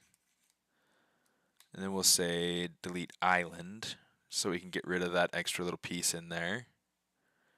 Okay, so now from here it just becomes a matter of bridging things across. So, you know, really pretty simple. Bridge edges. It's going to be a little bit of time, but it's going to work just fine.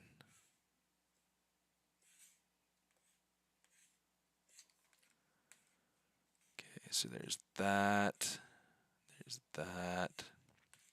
Theoretically, it should be doing the same exact thing on the other side, so I don't have to worry.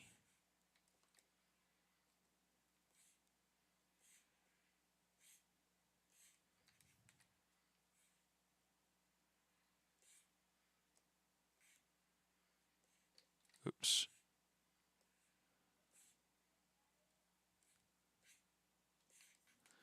Let's go check the other side just to see if symmetry is being honored. It looks beautiful. Looks so good. Okay. Let's kind of even this out a little bit.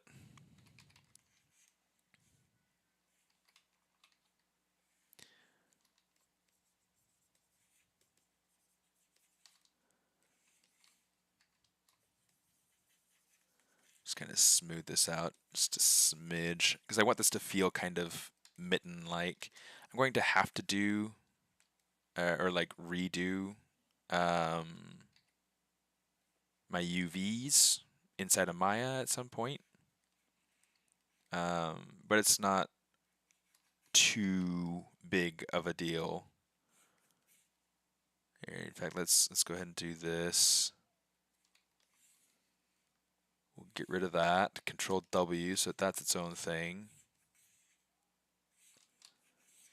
We'll get rid of that edge piece right there. Control W, and so now we just have this that we can kind of make sure that fits in.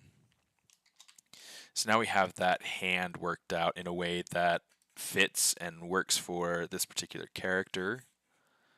Okay. I don't know that I'll have a whole lot of characters in my food demon lineup that have this sort of hand. But now if I needed to be able to use that sort of hand for any other character, I can come back to Flapjack and utilize his mesh as something of a base, in the very least for the hands.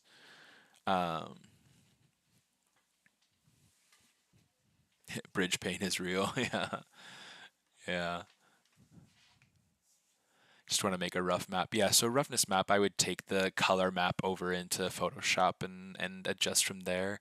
Another thing that you can do, let me pull up, oh, hold on, not that. Let me pull up, well, I guess that's, I could show with that. It's not too big of a deal. Let's come over here. Let's grab subtool, turn on all the color. Let's grab that head. Let me just fill this with this material real quick so that it's easy enough to see. So right here, I mean, this is all stretching from trying to make sure that I have the mouth in a more neutral position so that I can do my retopology. Okay. But here's an idea about a way that you can kind of modify your poly paint to get it ready for like a roughness map. I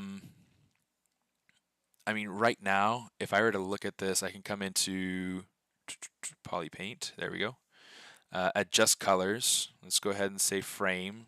We can kind of like angle it off if we want to, just so that we can see everything.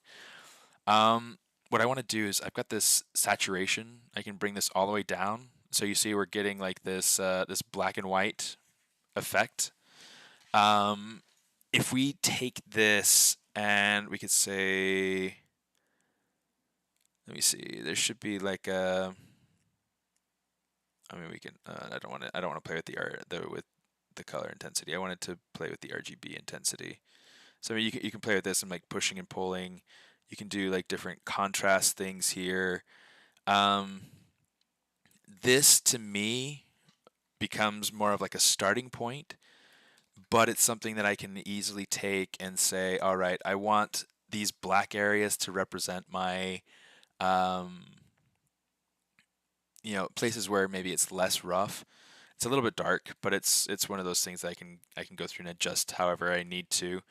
I would probably bring a little bit more like a dark color down in here. So let's bring in my RGB brush here. Cool, and then grab this and we'll kind of start to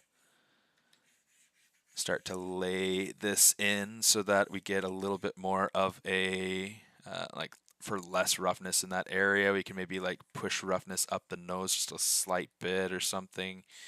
You know, down around the mouth some. Not a ton. I mean, you want to make sure that like certain areas like this, I don't want them to call out a ton of attention. If I'm wanting to make sure that my ears have some roughness variety, like putting that in like that could be nice.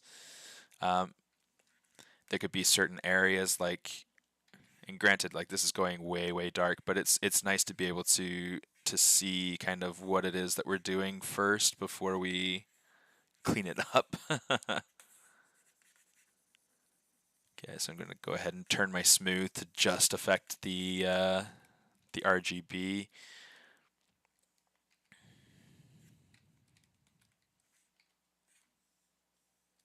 And then it's just a matter of kind of trying to find. I'm gonna turn off that alpha. That alpha is driving me nuts.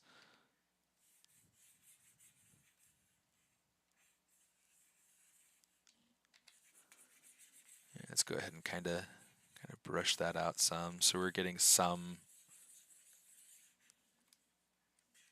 specular play on that forehead and in some fun ways. And we can kind of minimize it if it feels a little bit too distracting, like when we're testing it out. You know, we can get something going on kind of like this. Let's see if maybe like adding a little bit more gray in here could be good. Areas that are like right around the opening of the lips, you know, it'd be nice to have like some more speck going into that so that it feels like it's something to do with the opening of the mouth. You know, however that needs to play out, right? Then we just come over here with the smooth, kind of smooth it out or whatever, so that it evens out those tones some more. So yeah, I mean, you can go through, you can do something like this to start your roughness maps. I would still go in and take something like this into Substance or into Photoshop, possibly both, to be able to control it and be able to test it, take it into Game Engine, take it into Marmoset, take it into Maya, wherever you want to be able to test your roughness map. And this is something that I would do to really kind of push and pull and figure those sorts of things out.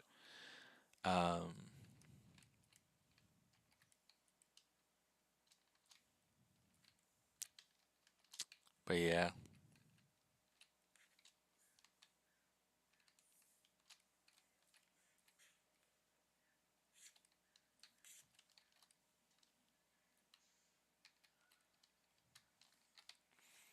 I do feel like his head is sitting a little far back. That feels better. File right encountered. What? Save as. There's no way. Come on. Replace it. Yes. Wow. Uh-oh.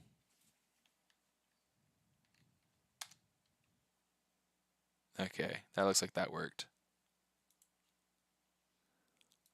Wow. Am I going to lose this file?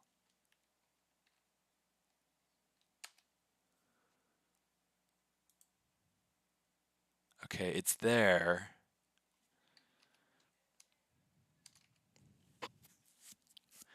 Okay, one thing I might have to do if I... Wow. Quick save. One thing I might have to do, press 9. What does 9 do? Oh, is 9 quick save? 9's quick save. I had no idea that was the shortcut for quick save. I never paid attention. I would just let quick save do its own thing.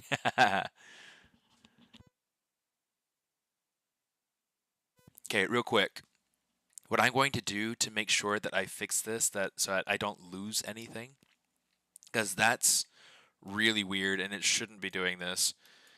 But you know, hey, here we are. It is doing it, so might as well try to do something to prevent mass chaos. Here, let me go ahead and kind of make a couple of adjustments to the mouth bill here, his top lip here.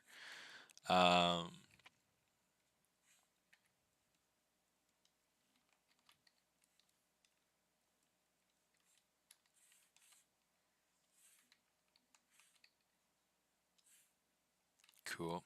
Something like that. Not gonna...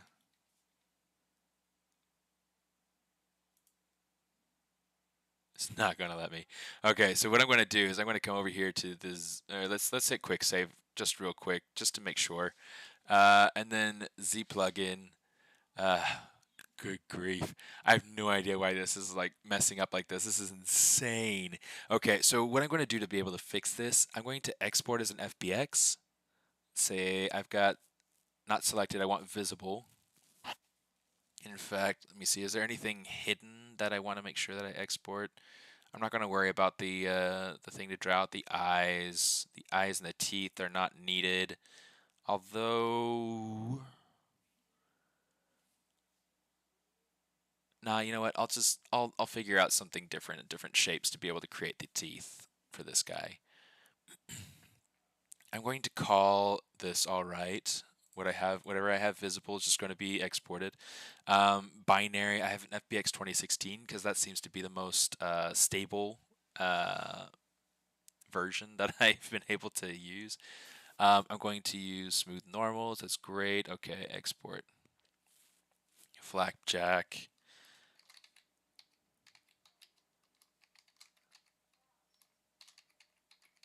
File rescue 2023-08 dash, what is it? It's today 12th? Yep, today's the 12th.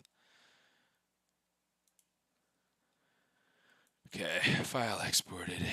I'm going to close ZBrush. Let's just hit open, see if anything happens. I'm curious if it was just a bug that I can just remedy by opening ZBrush again. Okay, so it definitely didn't save over this. Here, let's go ahead and open up our quick save folder. Oh, recent, not recent. That's interesting. Oh, it's quick save. It's over here. Oh, this is interesting though. Like, what is it that it's looking at? Different ZTLs that I've opened recently.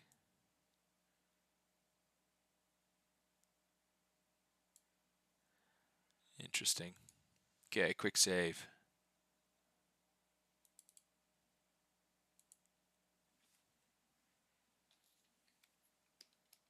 Okay, this is the guy. I don't know why it says unable to open file.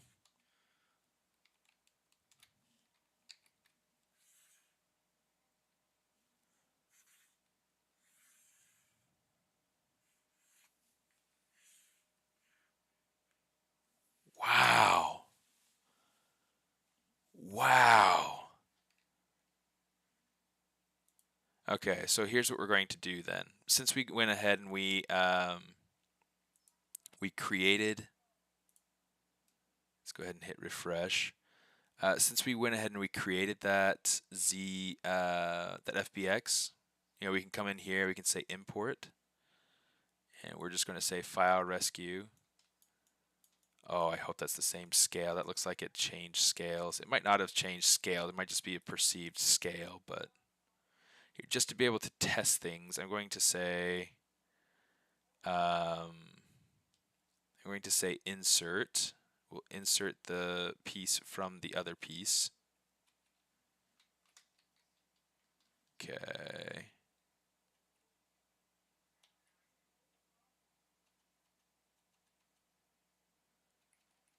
Yeah, so there's that piece right there. Okay.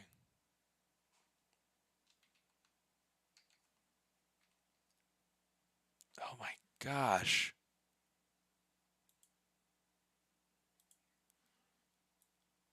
Oh, this is so not fun, guys. You know what? Here's what we're going to do. I'm going to try going a different route. Oh gosh, why is it doing this to me?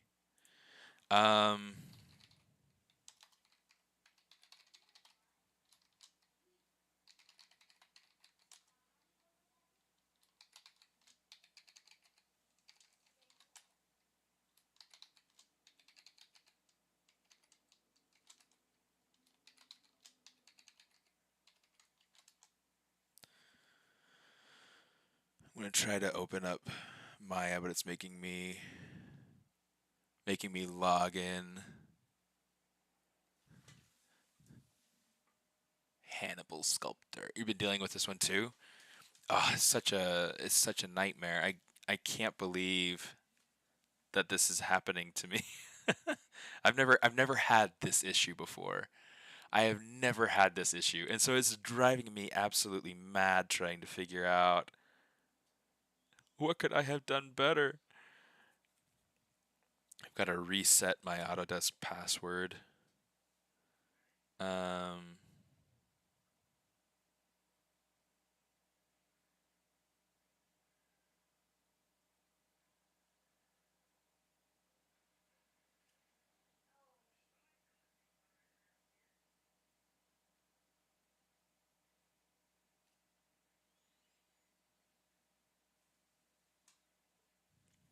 Okay, so that's been successfully changed.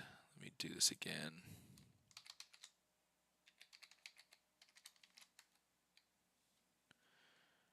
Okay, so we're going to rescue this file. Gonna rescue it. And I don't know, maybe if I were to go through and do it as an OBJ instead, maybe it would work better. Each file type comes with its own different set of information. So it's just kind of a matter of what it is that we want to prioritize. So let's grab that file rescue file. Okay. Which is as it should be. Oh, look at that. I'm not even getting like terrible UVs in here right now. I still have a decent amount of everything. Wow.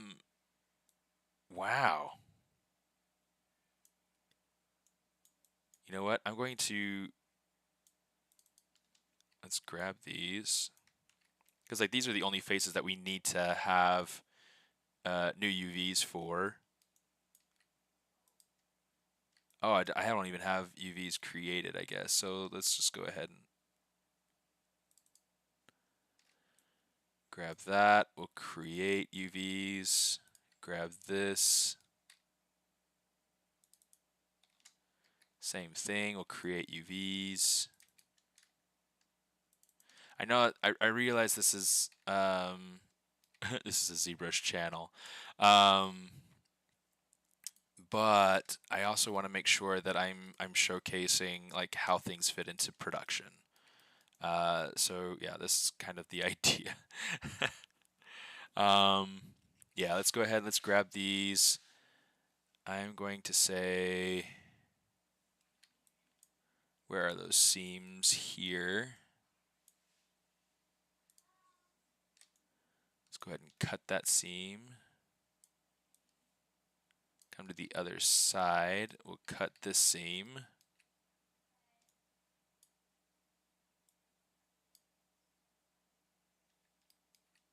In fact, here what we'll do is we'll go ahead and we'll grab this. We'll grab this.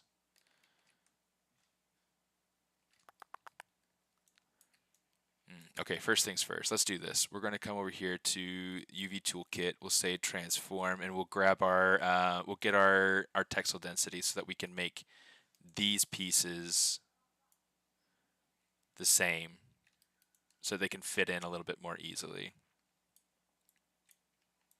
Grab that, deselect that, then shift right click, and we're going to say move and sew. So you see it goes and it fits itself right in. Grab that, deselect that, same thing, move and sew. Grab that, deselect that, move and sew. Grab that, deselect that, hit G to be able to move and sew, and we're good to go. These areas where the new UVs are at, that's really all I want to be able to, here it's shift, not to vertices, to UVs. Okay, and then I just want to try to take this and we'll just say unfold. Okay, so that should cozy that out a bit.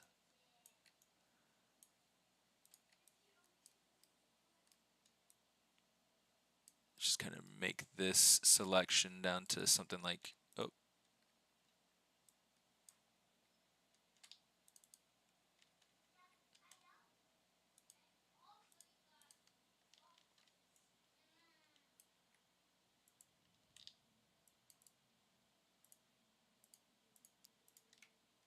Just trying to make sure that I'm grabbing the right faces here. Okay, say to UVs, and then we'll say the same thing. We'll just go ahead and say unfold, just to make sure that that's fitting in nicely.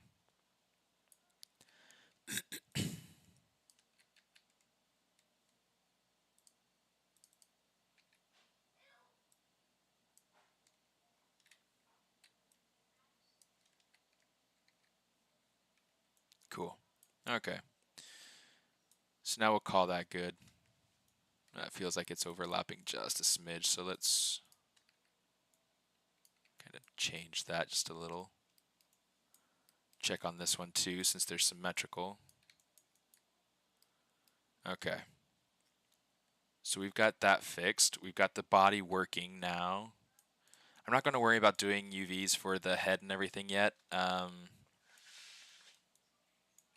Unless we were to go through and actually do, let's do this actually, because this could be. I'm like treading dangerous waters. I don't want to be diving too much into Maya because it's not what this stream's for. Let's go ahead and grab this. We'll say File, Export Selection. We'll go back into our characters, Flapjack. We'll put this as the file rescue. We'll just replace it. Okay.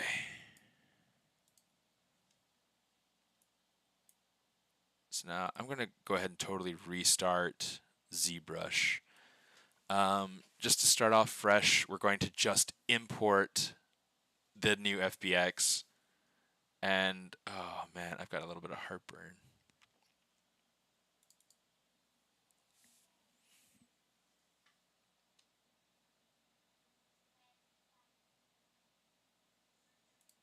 I don't know that we have any selection sets, so we'll just kind of make sure that brought in the colors, which is nice. It doesn't have any of the polygroups, so you know, whatever. But let's go ahead and say save as. Let's go back into Flapjack. Take this and replace it as 2. It worked. We're back on track, guys. We are back on track. Things are working. All right. Awesome. So much better. Okay, so now we've got this going on. This piece, I'm going to go ahead and re-add in my creasing. So let's see, let's go ahead and bring this tolerance down to something. I just need to make sure that it's getting all those major creases there. We'll bring this down to 1 or 2. Hit dynamic, always yes. I wish that it would just be always yes, period. And then I can take my dynamic subdiv and I can say, bring it up to like 3 or something, just so that it's a little smooth. Can make those nice and smooth. I can make that nice and smooth. I can make it all nice and smooth, you know. All right, guys.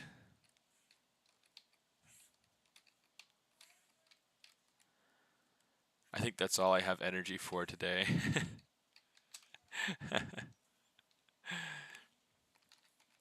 With these eyebrows though, before we call it a day, I'm going to go ahead and just let's turn on symmetry. We'll push this to where it needs to be so that the shape is cleaner.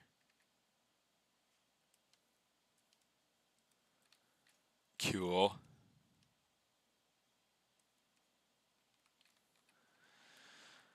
All right, so now we can go ahead and we can start to crease these edge loops. Crease, crease, crease, crease, crease. John Crease. Oh, wait, no. Cobra Kai.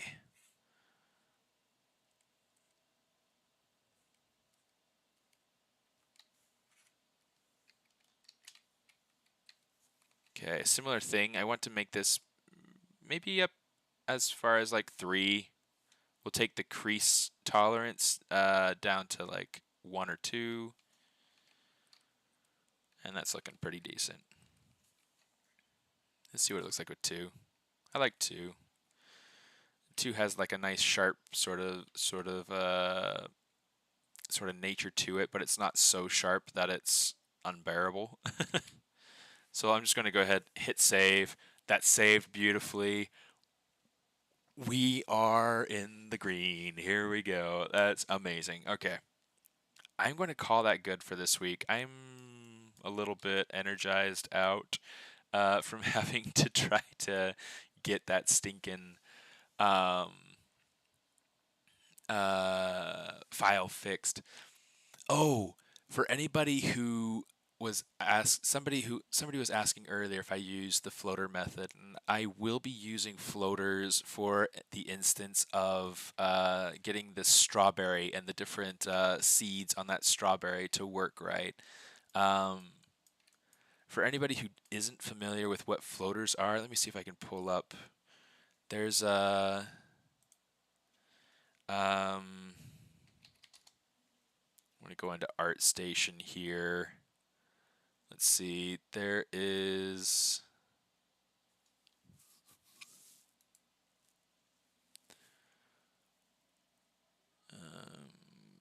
looking for character design, or standards of excellence is also good. I'll go into standards of excellence. Oh, I thought I had it in here. Do I not have it in here? Oh, I do. Here he is. This guy right here. Joao.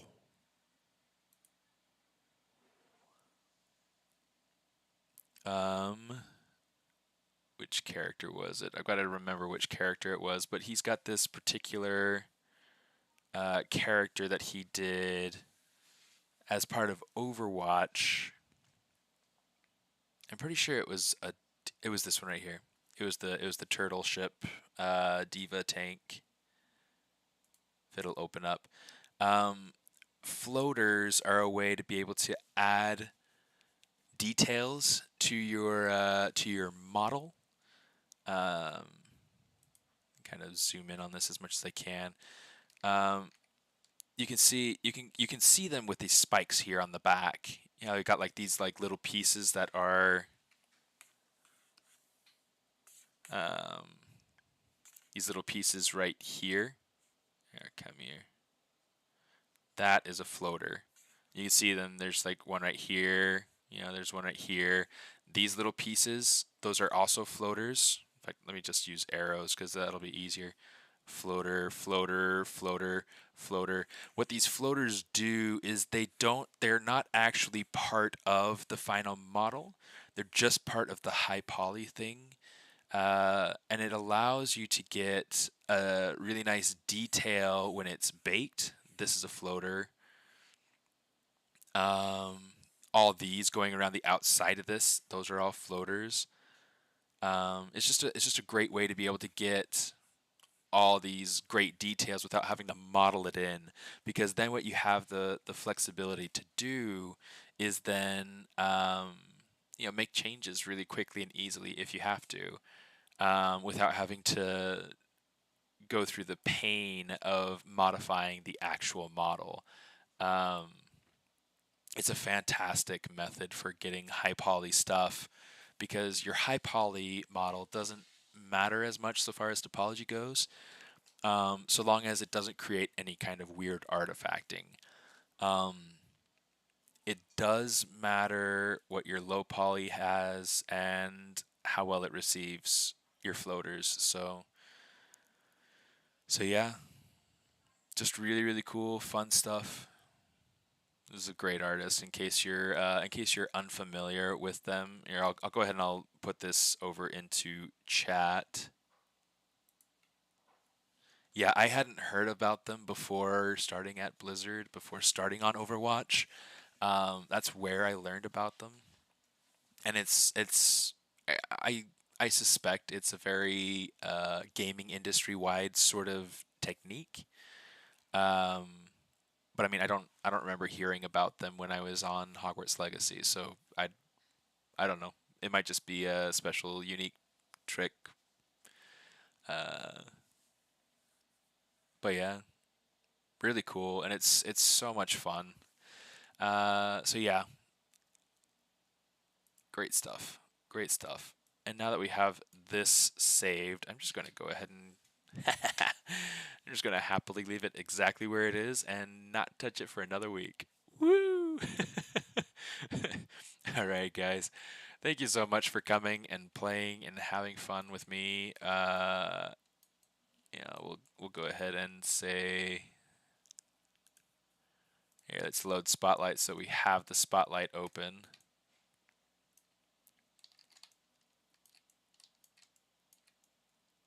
Let's go ahead and do something like this so that we have a couple of views while we say goodbye.